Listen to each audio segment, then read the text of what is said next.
Happy Thanksgiving, or Gratitude Day.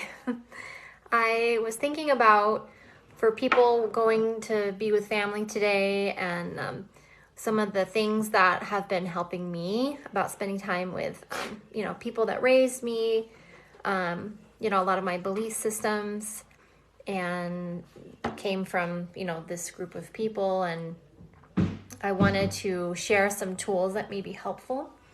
So something that I find is if there's some challenging members of the family that may be there, if you could practice gratitude and thinking about what were the lessons you learned from having them in your life.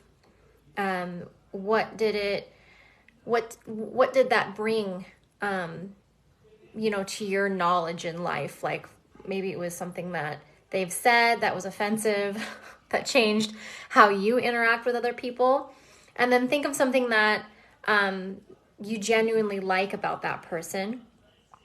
And if that doesn't work, think about them at the age of 5. And it helps if you've seen a picture of them, but it's also, you can just pretend they're 5 years old. So that when you're interacting with them, you're not going to be coming from a place of, anger. You're going to be thinking of them as 5 years old. Kind of like, when they do public speaking and they say, think of everyone, in their underwear.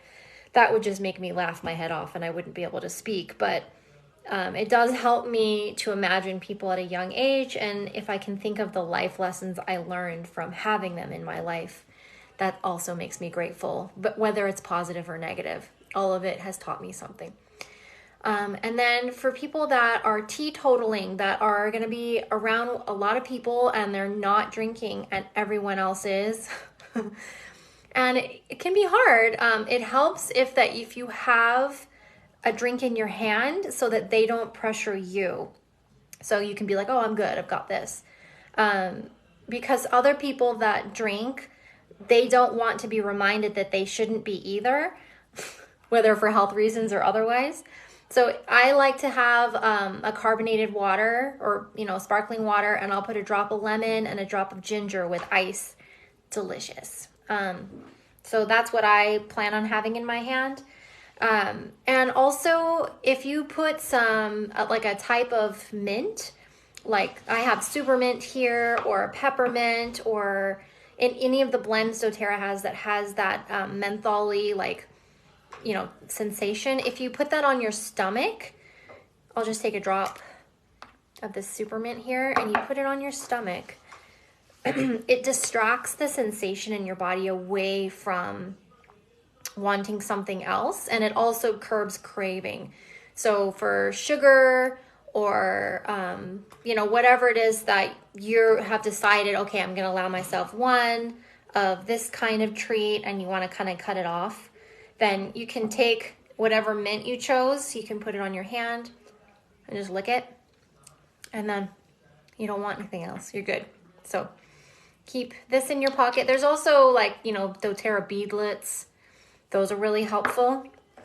If you're you've kind of hit your limit for stress resilience, whether it's just, hard to be around a lot of people or away from your home, or the conversations that are happening, maybe it got political. You're like, oh no. I take one adaptive, one Copaiba.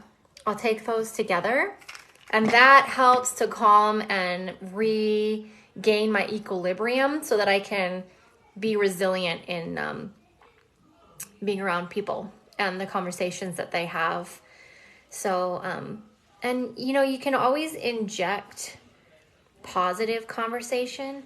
I find it's hard for me to be around when people are kind of complaining or gossiping or, all of that kind of normal camaraderie that people do. If you want to remove, kind of unplug them from the matrix, start talking about things that make you happy and gratitude, I tend to start talking about the animals. That always, let's shift away from politics, back to animals. So happy Thanksgiving, everyone. Another choice that you can do, frankincense and yarrow. They bring energetic protection. So before you're going to be around a lot of people, I like to kind of like put it on where my Care Bear energy is going to come out. So I'll put frankincense on my sternum. I'll take a little bit of yarrow and I'll put it in my hands. And you can do a boundary practice maybe before you get out of the car, or you can go in the bathroom and do it again if you feel like you need it. Just imagine that you're inside of an egg and the eggshell goes high above you and far below you. And you are the suspended yolk. So that is a really great way to get your personal boundaries back, so that you can rejoin everyone. And just keep imagining them at 5 years old. That really, really helps me. And use your oils. If you're hosting, then just diffuse really calming stuff, you know. So I really appreciate you all, and I hope that helps. So sending love.